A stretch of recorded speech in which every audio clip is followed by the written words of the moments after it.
Thank you for coming this afternoon. Keir Starmer's position is untenable. The Prime Minister is putting his own interest before the national interest. He has misled Parliament and he has misled the country on a matter of national security. Nothing is more serious.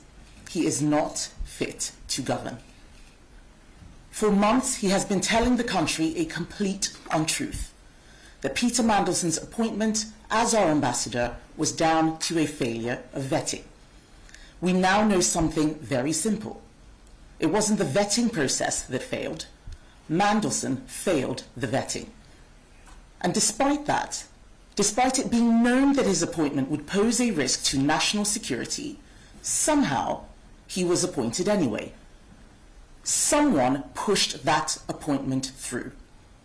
The Prime Minister is now asking us to believe that no one in government thought to tell him or his team that Mandelson had failed vetting, that the first he heard about it was on Tuesday night. This is preposterous. He is taking the public for fools. We know that Number 10 was told that Mandelson had failed his vetting because journalists told them in September last year. This leaves us with two possibilities. Either the Prime Minister is lying, or he is so incompetent that he is unfit to run the country. Either way, his position is untenable. As this scandal has unraveled, he has sought to pin the blame on everyone but himself. He has blamed the security services. He has sacked his chief of staff. He has sacked the cabinet secretary. He has now sacked Ollie Robbins, the permanent secretary of the Foreign Office. All this from a man who once said, "I will carry the can for the mistakes of any organization I lead." The reality is, he is undermining the very fabric that underpins government. He likes to present himself as a man of spotless integrity. This, remember, is a Prime Minister who spent his entire time in opposition telling people that he was whiter than white, telling the country that the rules mattered, that standards mattered, that misleading Parliament mattered. But who, once in office, has repeatedly put his own self-interest above the national interest. A man who has tried to cling on to his job, whatever the cost. He is so blinded by faith in his own righteousness that he cannot see what everyone else in the country can see. That this is a national disgrace. The buck stops with him, and the only decent response is to resign.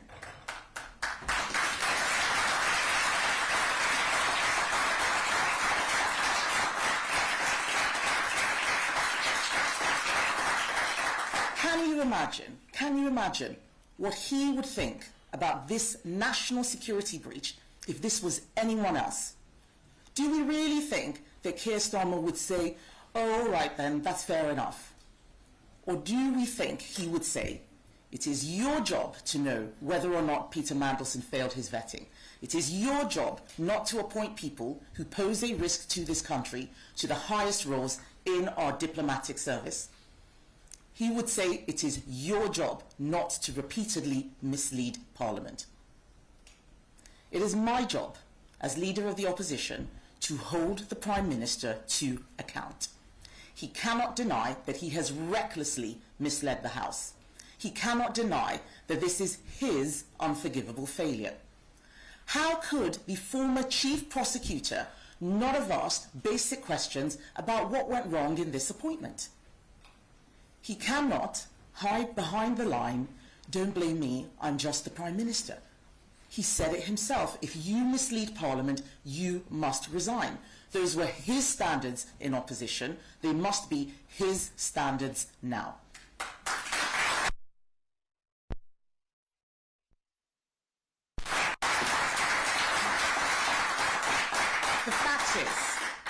The fact is, none of this would have come to light without the work of the Conservatives in opposition.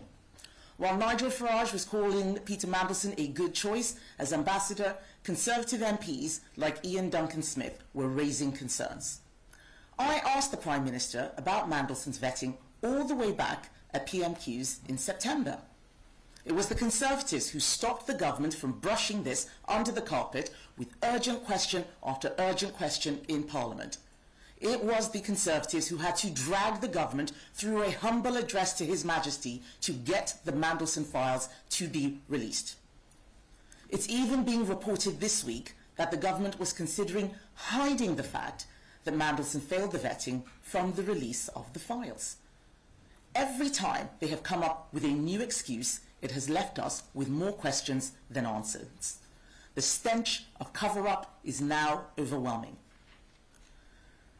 This scandal is unfolding at a time when Britain is facing serious challenges at home and abroad.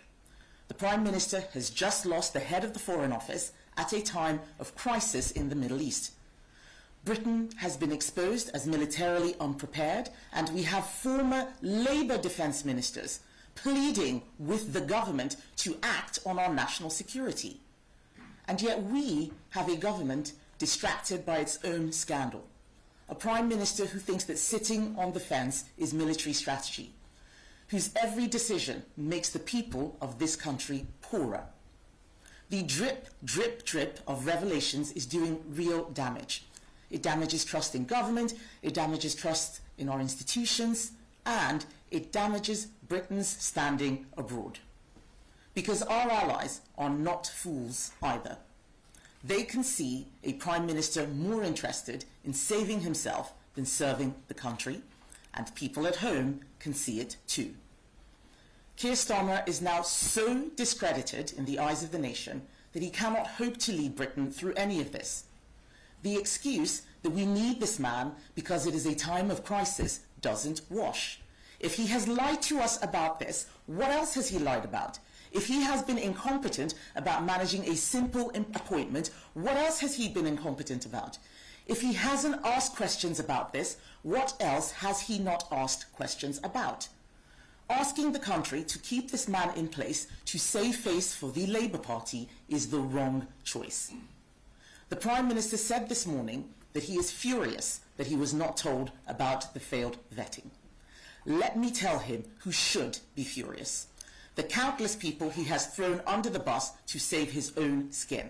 The ministers sent out onto the media for months to lie on his behalf. The Labour MPs who have been made to look like crooks to their constituents. He has no right to be furious.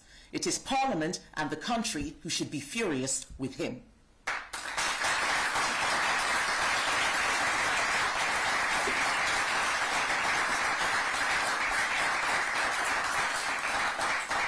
The government must now come clean. First, we know the journalists had told Number 10 in September about the failure of vetting, and Number 10 officials did not deny those claims. The Prime Minister said this morning that no one in Number 10 knew. That is simply not correct. Is the Prime Minister really saying no one in Number 10 knew, or is he saying that they knew and didn't tell him? And if so, does this not demonstrate that Keir Starmer is not in control of his own office? Secondly, I am demanding that the government publish all documents related to the appointment of Peter Mandelson by the end of next week. There can be no more cover-up, no more excuses, no more delays. Thirdly, the country has a right to know why Peter Mandelson failed the vetting. It is immensely serious that the Prime Minister appointed someone as an ambassador who failed vetting. What dangers did he expose our country to? We have a right to know. And finally, Keir Starmer needs to take responsibility. This scandal is not ending. Every week brings another revelation, another contradiction, another excuse. He has run out of people to sack. He has run out of places to hide. He has run out of authority. The buck stops with him. His position is untenable, and he must go.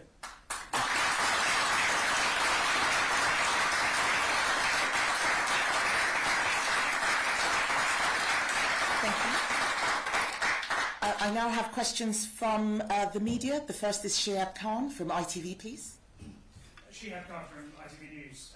You appear to be saying that the Prime Minister has told mistruths. I just want to clarify from you that do you believe the Prime Minister is lying, yes or no? And a quick second question, if I may. You've spoken about the need for the Prime Minister to go. He's made it clear that he's not going to resign. Also, his resignation have also come from other opposition party leaders. Will you therefore do anything to try and make him resign? Should we expect a no confidence motion to be coming from you and your party? All right, so you asked if I believe that the Prime Minister is lying. Yes, I do. The only other alternative is that he is so grossly incompetent, he has no idea what is going on. He told me at PMQs that full due process has been followed. Now it's looking like he appointed Mandelson before the vetting was completed. That is not full due process. That is untrue. So he lied. He told a press conference on the 5th of February that Mandelson had passed the security vetting. Why did he say that if no one had told him anything about security vetting? Because he hasn't said that he was told something opposite. There are so many mistruths. In fact, the last time I questioned Keir Starmer about Peter Mandelson, people might remember he actually refused to answer a simple question about whether or not he spoke to Peter Mandelson. I asked him again and again. So that is why I believe that he is lying. You asked what it is we're going to do about it. I am now considering every parliamentary option, but the fact is the country gave Labour a landslide 2 years ago. I do not have enough Conservative MPs to win a vote of no confidence. The people who can do that, who can make this happen, are Labour MPs. Labour MPs now need to decide whether they're going to be complicit in this cover-up and keep this man there to save their jobs, or whether they are going to do the right thing.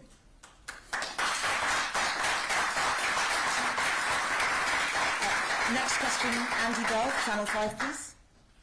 Thank you. Andy Bell, 5 News. Isn't it the case that technically under the process, those civil servants at the Foreign Office did have the discretion to push ahead with an appointment, even if the vetting had not gone correctly or had been failed? So is it correct to say the due process was followed and therefore the Prime Minister has not bespoken to Parliament? If an appointment was made before the security vetting was complete, that is not due process. And I, quite frankly, am tired of the Prime Minister blaming everybody but himself.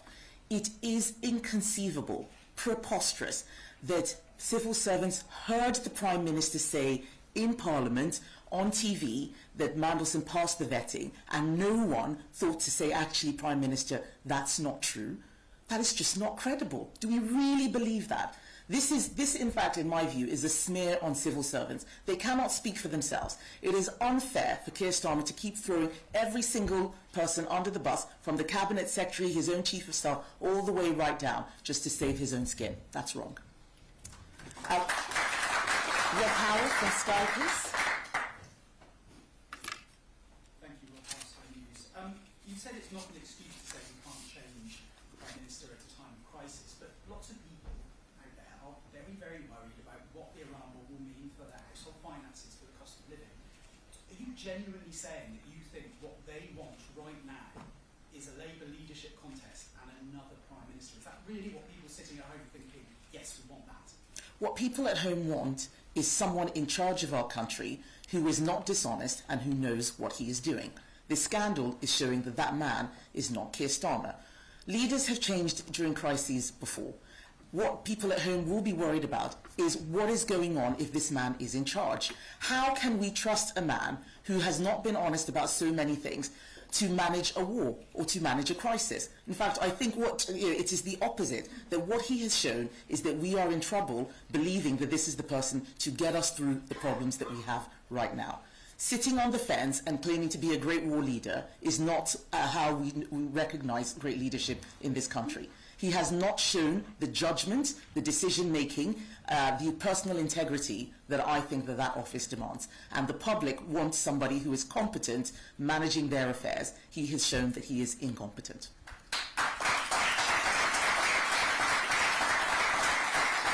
Nick Eardley, BBC, please.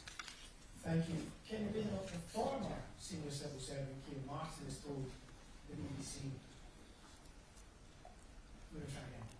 The former senior civil servant, Keir Martin, has told the BBC that the proper process was followed here. The Prime Minister is adamant that he wasn't told about this until this week. It is a big step for the leader of the opposition to call the Prime Minister a liar.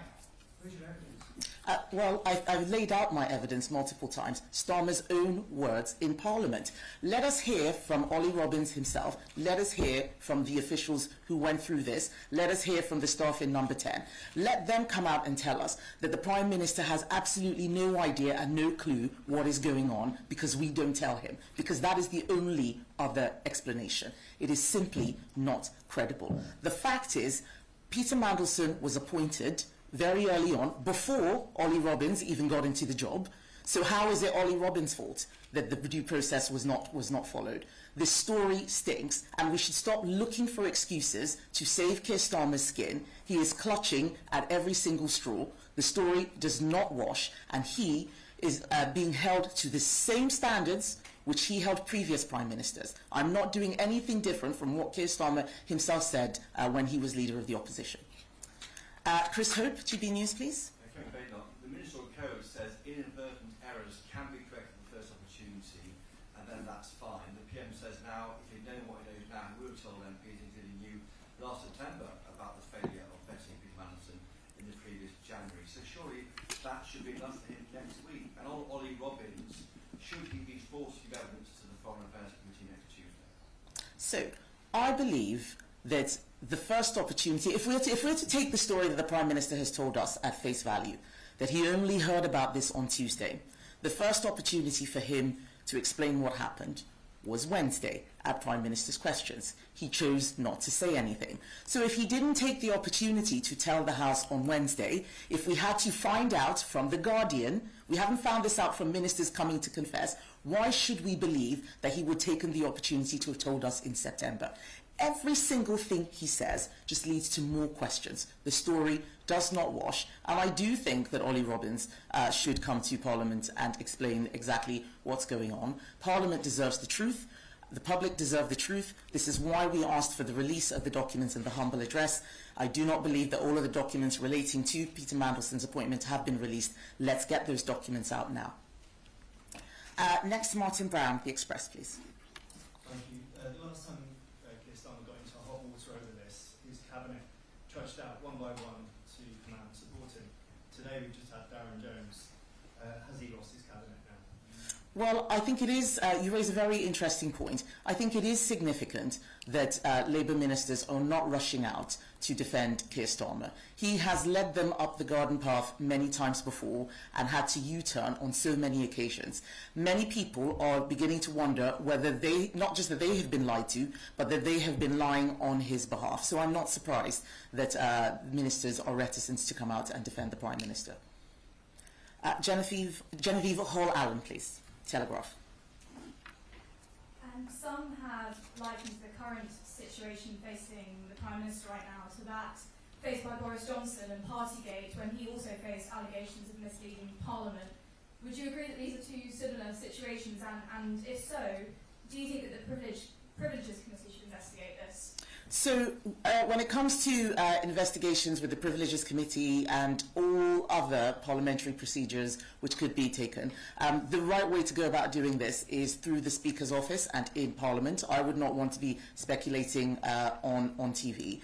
But what we did see in 2022 was Keir Starmer holding Boris Johnson to a standard. I'm now holding Keir Starmer to the same standard, and he is falling well short. Sophie Church, The Mail. Thank you. If Ollie Robbins did push the appointment through, knowing it was ultimately Starmer's wish, has Starmer acted rashly in immediately sacking him, and should he apologise? Well, as I've said, every single action, every statement just raises more and more questions.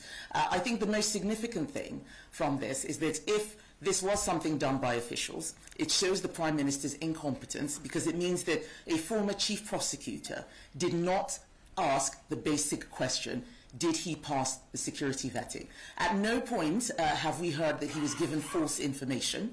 So that what Keir Starmer is telling us is that even when journalists were asking, even when I was asking, he did not go to his officials and ask the simple question: did Peter Mandelson fail the security vetting? That is simply not plausible. That is why I think he is lying. If he is not lying, then he is grossly incompetent and not fit to run the country. Kate Devlin, please. Kate Devlin from The Independent. Thank you. As you said, The Independent revealed 7 months ago that Peter Mandelson had failed his security vetting and crucially put that to Keir Starmer as Director of Communications in Downing Street. Is that one of the key facts that leads you to say you think Keir Starmer is lying? And if I may, with this tranche of documents about the Mandelson appointment, would you also like to see papers released on what happened inside Downing Street after The Independent told that Director of Communications that Mandelson had failed his vetting? So I did see David Maddox's, the image of the message which he sent to Tim Allen, an official, the Director of Communications, one of the most senior officials in Number 10. That is very significant. Back in September, these questions were asked. I find it very hard to believe that the Director of Communications did not tell anyone or even ask anybody before answering. He did not deny the claims. That is one of the reasons why I think that they knew more than they are pretending to know now. I think it is very significant that we are seeing that questions were asked and answers were denied. This is a cover-up, one way or another. The humble address which we put forward should also lead to the release of documents that follow what happened after David Maddox asked those questions, or after The Independent asked those questions.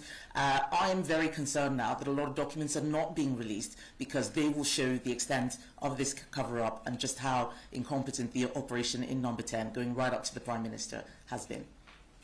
Chris McCown. Yeah.